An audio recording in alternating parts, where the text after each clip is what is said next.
muslimin jemaah rahimakumullah.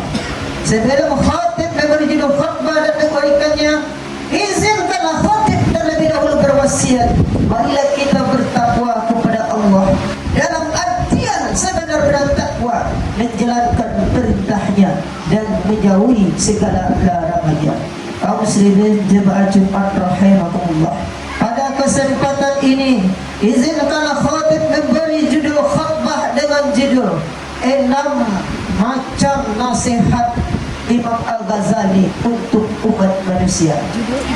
Kaum muslimin jemaah Jumat rahimakumullah, sekarang kita telah masuk tahun 2025.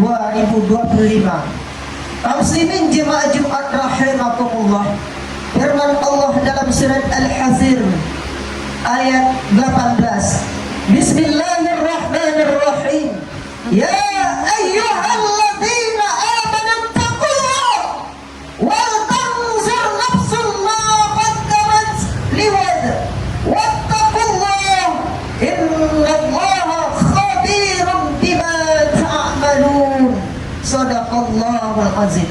Kaum muslimin jemaah Jumat rahimakumullah, artinya, hai orang-orang yang beriman, bertakwalah kamu kepada Allah, wa tanzur nafsun ma qaddamat liwad, dan hendaklah masing-masing diri memperhatikan diri untuk apa yang diperbuat hari esok. Wattaqullah, dan bertakwalah kamu kepada Allah, innallaha khabirun bima ta'malun, bahwa sesungguhnya Allah Maha mengetahui terhadap apa yang kamu kerjakan. Maha benar Allah dengan segala firman. Kaum muslimin jemaah Jumat rahimakumullah, dari firman Allah ini jelas Allah selalu menyuruh kita untuk bertakwa, karena kita akan dihadapi oleh dimensi waktu, masa sekarang, masa berlalu, dan masa yang akan datang. Namun dimensi waktu tersebut untuk hari esok, entah kita bisa melihat cahaya matahari, entah masih bisa kita bersatu dengan orang tua kita, entah bisakah kita bertemu dengan Ramadan yang akan datang. Wallahu a'lam bil hisab. Tidak ada seorang pun yang maha tahu, karena semuanya itu lari-lari ke tepi laut, tiba di laut menangkap ikan. Kalau datang malaikat maut, kemana badan akan dilarikan. Sebelum pertemuan dan perpisahan jasad dan ruh kita, hendaklah kita mawas diri, mempersiapkan diri sebaik mungkin. Hasibu anfusakum qabla an tuhasibu. Hitung-hitung dirimu sebelum diperhitungkan oleh Allah Subhanahu wa ta'ala. Kaum muslimin jemaah Jumat rahimahullah, oleh karena itu, untuk memuhasabah diri kita agar selalu ingat Tuhan kita, agar selalu sadar diri kita bahwa kita tak akan selamanya hidup, jasad dan ruh ini tak akan selamanya kita pakai.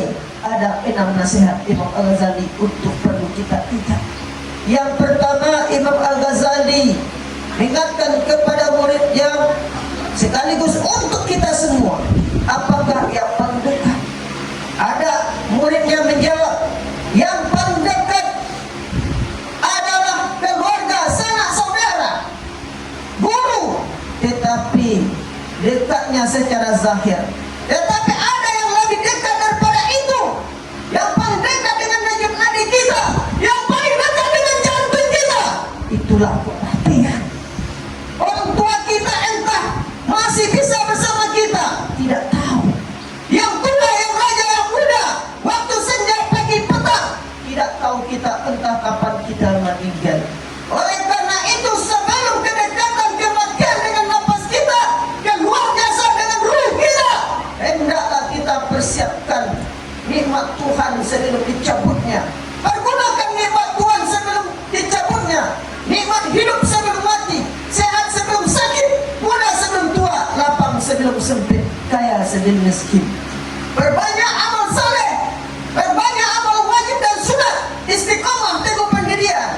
Barang siapa yang sama daripada sebelumnya, termasuk orang merugi. Siapa yang menurun ibadahnya, termasuk orang terkutuk. Siapa meningkat, itulah orang-orang yang beruntung. Mau pilih yang mana? dikembalikan kepada maunya kita untuk mendapatkan keberuntungan kita.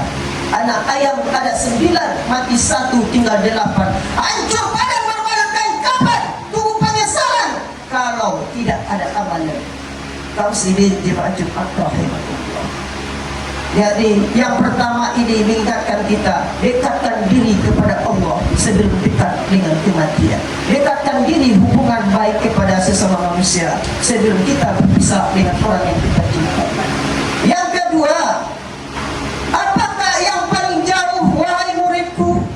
Yang paling jauh ada mengatakan planet, ada menyatakan bumi. Imam Al-Ghazali tersenyum. Yang paling jauh adalah masa lalu. Masa lalu kita kadang-kadang lidah kita terlontar salah kepada orang tua kita yang melahirkan kita, yang mengandung kita 9 bulan, yang menabung nafas, yang manapun dia pergi membawa perut yang besar. Kadang-kadang dia operasi, kadang-kadang perutnya dibelah. Dia cinta kepada anaknya. Namun kadang-kadang ketika orang tua kita telah berpisah kepada kita tidak sempat minta maaf. Ada yang telah ditinggalkan oleh orang tua. Nah, sebelum masuk Ramadan, sucikan diri dan hati sebelum masuk kepada bulan yang suci. Dengan apa? Dengan kita iringi doa pada bulan Rajab ini. Allahumma barik lana fi Rajab wa Sya'ban wa ballighna Ramadan. Ya Allah, berkahilah kami bulan Rajab dan Sya'ban, sampaikan umur kami ke Ramadan. Nah, sebelum sampai ke bulan penuh rahmat, bulan keampunan, bulan yang dilipat gandakan pahala, bulan yang penuh cahaya, segera minta ampun kepada Allah. Sucikan dirilah hati kita. Bagi ada orang tuanya, minta maaf, doakan mereka. Bagi orang tua yang telah meninggal, yang biasanya tidak pernah melihat orang tuanya ke kuburannya, lihat mereka walaupun mereka telah meninggal, namun ruh mereka masih tetap hidup dan melihat kita. Walaupun mereka telah pindah rumah ke kuburan, lihat mereka. Hanya satu yang akan menolong mereka adalah lewat doa. Allahumma ighfirli wa li walidayya warhamhuma kama rabbayani shighara. Ya Allah, ampunkanlah dosaku, dosa kedua orang tuaku, dan sayangilah mereka sebagaimana mereka menyayangiku di waktu kecil.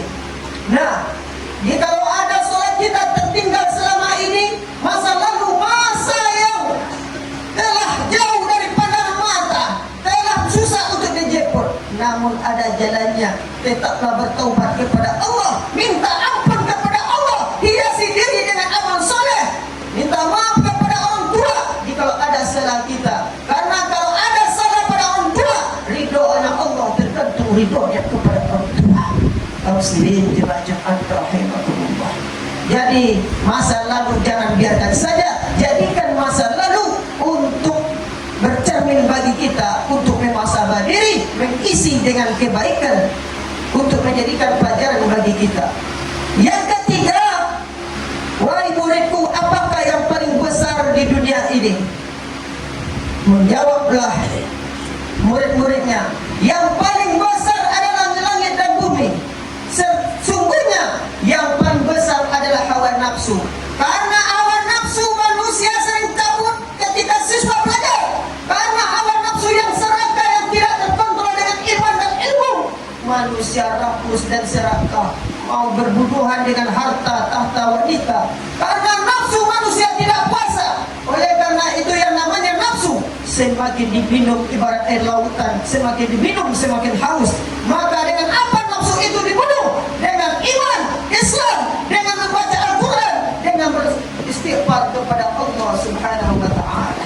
Kaum muslimin jemaah Jumat rahimahullah, hawa nafsu sangat berpengaruh bagi kita.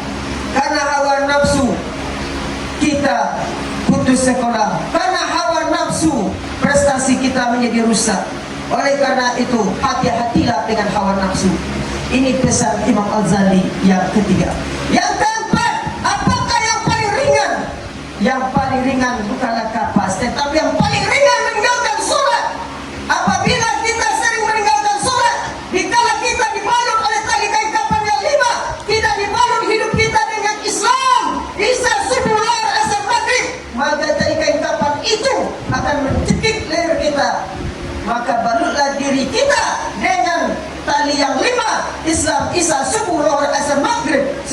dibalut oleh tali kain kapan yang lunak. Kaum muslimin jemaah Jumat rahimakumullah. Kemudian yang paling berat apakah wahai muridku? Yang paling berat adalah memegang amanah. Amanah yang dititipkan Allah kepada kita sekurang-kurangnya kepada tangan kaki. Di anak saudara kita yang tidak punya mata, di anak saudara kita yang tidak punya telinga, mereka tidak bisa menikmati hidup dengan sempurna. Namun kita melihat mata, kita diberi mata bisa untuk melihat. Pernahkah kita malas membaca Al-Quran? Pernahkah kita malas mendengarkan suara azan? Maka termasuklah orang yang rugi kita. Maka kata Allah dalam surah Yasin, al-yawma nadimu ala afwahihim wa tukallimuna aydihim wa tashhadu arjuluhum bima kanu yaksibun. Pada hari itu mulut mereka dikunci, yang bicara tangan mereka, kaki mereka menjadi saksi dengan apa yang mereka usahakan. Apabila lidah mereka merasa benar, namun mereka tidak sholat, yang menjadi pengakuan ke dalam kepala kita, oh aku tak pernah sujud ke hadapanmu ya Allah, maka kepala itu dipecahkan, meleleh benak kepala mereka. Maka apabila telinga tidak pernah mendengarkan nasihat guru, nasihat kebaikan, maka telinga itu akan ditusuk dengan besi yang dibakar seperti api yang membara. Maka melelehlah kepala itu ketika ditusuk, meronta-ronta kesakitan. Mainkah kita ketika itu?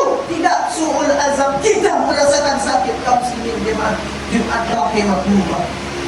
Oleh karena itu, kaum muslimin jemaah Jumat rahimakumullah, yang paling berat memegang amanah. Peganglah amanah titipan jasad kepada Allah ini dengan sempurna. Ketika kita berpulang ke rahmatullah, pulangkan dengan penuh tanggung jawab. Kullukum mas'ulun wa kullukum mas'ulun an ra'iyah. Tiap-tiap kamu adalah pemimpin dan tiap-tiap kepemimpinan kamu akan dipertanggungjawabkan. Kemudian yang keenam, yang paling tajam apakah wahai murid-muridku, kata Imam Al-Ghazali? Yang paling tajam bukanlah pisau, tetapi yang paling tajam adalah lidah. Apabila lidah kita berkelaku kasar pada saudara kita, orang tua kita, maka ini akan menjadi binasa, menjadi penyakit hati, menjadi membuat orang shock. Rusaknya pergaulan antara guru dengan guru, antara mama dengan kemenakan.